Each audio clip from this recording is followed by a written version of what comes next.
언젠가부터였습니다. 집안에서 내 발소리가 자꾸만 죽어가는 것을 느꼈습니다. 분명 내 손때가 묻지 않은 곳이 없는 내 집인데 거실을 지나 부엌으로 향하는 그 짧은 발걸음조차 조심스러워집니다. 말수가 줄어들고 누군가 말을 걸어오면 나도 모르게 어깨가 살짝 움츠러드는 태도. 특별한 사건이 있었던 것도 아닌데 이유 없이 몸이 먼저 굳어버리는 그런 날들이 계속되었습니다. 사람들은 말합니다. 나이가 들면 다들 조용해지는 법이라고, 그게 순리라고요. 하지만 저는 알고 있었습니다. 내 걸음이 느려지고 내 목소리가 작아진 데에는 분명한 이유가 있었다는 것을요. 그땐 몰랐습니다. 그저 공기가 조금 달라졌다고만 생각했지, 그게 내 인생의 큰 파도가 시작되는 신호였다는 걸. 시간이 한참 지나고 나서야 저는 하나씩 보이기 시작했습니다. 시작은 아주 작은 관찰이었습니다. 현관문에 들어서는 신발의 위치가 바뀌고 냉장고 속 반찬통의 순서가 내가 아닌 타인의 손길에 의해 재배열되는 순간들. 식탁에 앉아 있어도 내 자리가 조금씩 좁아지고 있다는 느낌을 받았습니다. 어느 날은 거실 소파에 앉아 있는데 문득 그런 생각이 들더군요. 이 집의 공기가 예전 같지 않다는 것.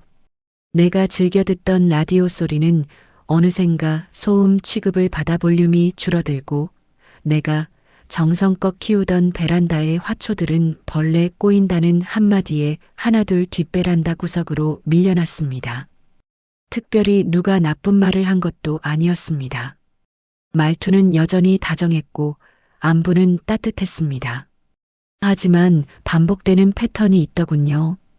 내가 무언가 결정하려 할 때 돌아오는 찰나의 침묵, 그리고 이어지는 엄마는 잘 모르니까 우리가 알아서 할게라는 부드러운 거절.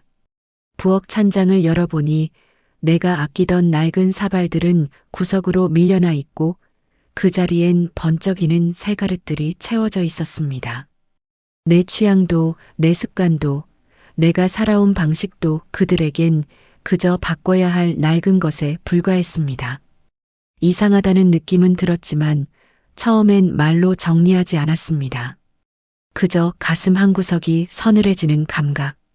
논리적으로 설명할 순 없어도 이 집의 주인이 내가 아닌 손님으로 변해가고 있다는 직감이 먼저 왔습니다. 어느 날 저녁 거실에서 들려오는 낮은 대화 소리에 귀가 쫑긋해졌습니다. 내 이름을 직접 부르지는 않았지만 대화의 주제는 분명 나였습니다. 이제는 좀 쉬셔야지. 우리가 관리하는 게 편해. 그 배려 섞인 문장들이 왜 날카로운 가시가 되어 가슴에 박혔을까요? 그들은 나를 위한다고 말하지만 그 말들의 목적지는 정해져 있었습니다. 내가 가진 결정권의 은퇴. 밤에 잠을 자려고 누워도 천장의 무늬가 낯설게 보였습니다. 30년을 누워온 내 방인데 누군가 내 허락 없이 벽지의 색깔을 정하고 가구의 배치를 바꿀 것 같은 불안함. 그건 불효의 문제가 아니었습니다. 존재의 문제였죠. 내가 아직 이곳에 살아있는데 내 자리가 먼저 지워지고 있다는 그 서늘한 예감 말입니다. 30년을 이 집의 기둥으로 살아보니 눈빛 하나에도 담긴 무게를 알게 되더군요.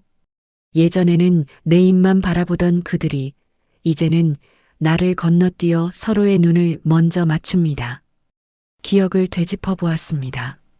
내가 언제부터 이들에게 지혜를 구하는 존재가 아닌 돌봐야 할 대상으로만 남게 되었을까? 과거와 현재의 미세한 차이들이 이제는 선명하게 보입니다.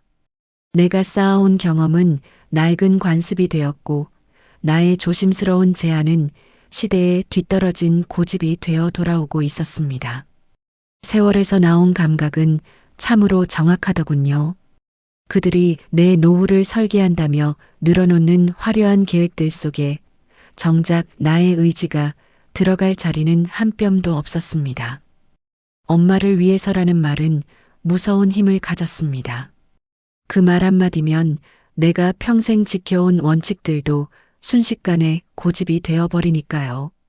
저는 조용히 예전 가계부들을 들춰보았습니다.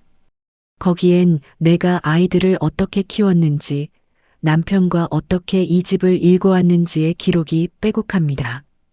하지만 이제 그 기록들은 먼지 앉은 종이 뭉치일 뿐 오늘의 나를 증명해주지 못했습니다.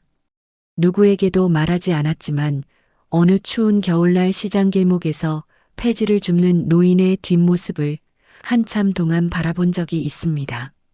사람들은 혀를 차며 지나갔지만 저는 그 노인의 구분 등에서 묘한 동질감을 느꼈습니다.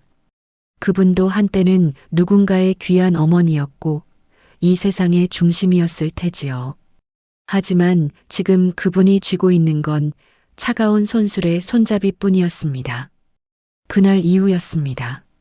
제가 아주 낡은 가죽 지갑을 깊숙한 서랍장에서 꺼낸 것은요. 그 지갑 안에는 자식들은 세상 천지에 본 적도 없는 낡은 통장 하나가 들어 있습니다. 누군가에겐 우스운 숫자일지 모릅니다. 하지만 그 안에는 제가 지난 몇 년간 시장 바구니를 아끼고 친구들과의 커피 한 잔을 참아가며 모은 나만의 영토가 적혀 있습니다. 그들이 주는 용돈을 쓰지 않고 차곡차곡 모아둔 것은 단순히 돈이 아까워서가 아니었습니다. 나이가 들수록 감각은 더 예민해집니다. 존중은 입술에서 나오는 것이 아니라 내가 지킨 자리의 힘에서 나온다는 것을요. 참음과 사라짐은 분명 다릅니다. 나는 자식들의 무시를 참아온 것이 아니라 나를 지킬 마지막 수단을 소리 없이 준비해 온 것입니다. 패턴은 선명해졌지만 저는 진실을 아직 전부 밝히지 않았습니다. 자식들은 오늘도 묻습니다. 엄마, 사고 싶은 거 없어? 필요한 거 있으면 말만 해. 그들은 모릅니다. 제가 왜 그들의 호의에 그저 빙글의 웃음으로만 답하는지, 그 다정한 제안이 더 이상 저를 흔들 수 없다는 사실을요. 예전에는 자식의 성공이 곧 나의 성공이라 믿었습니다. 그래서 내 주머니를 다 털어 그들의 길을 닦아주었죠. 하지만 이제는 압니다. 자식의 길은 자식의 것이고 내 남은 길은 오롯이 내가 책임져야 한다는 것을.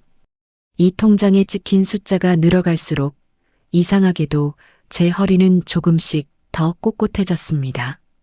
그들이 내 집을 처분하고 근처로 옮기자고 달콤하게 속삭일 때 나는 마음속으로 이 숫자를 떠올리며 조용히 거절할 힘을 얻습니다. 모든 이유를 설명하지는 않겠습니다. 때로는 침묵이 가장 강한 대답이 되기도 하니까요. 저는 이제 제 방으로 돌아가 조용히 서랍을 닫습니다. 내일은 오늘보다 조금 더 당당하게 거실을 걸어나갈 수 있을 것 같습니다. 자식들이 모르는 엄마의 비밀. 그것은 단순한 돈이 아니라 내가 끝까지 나로 살겠다는 마지막 약속입니다. 당신이라면 이런 순간에 어떤 선택을 하셨을까요? 당신의 서랍 속에도 당신만을 위한 작은 영토가 하나쯤 숨겨져 있나요? 비슷한 경험이 있다면 조용히 남겨주세요.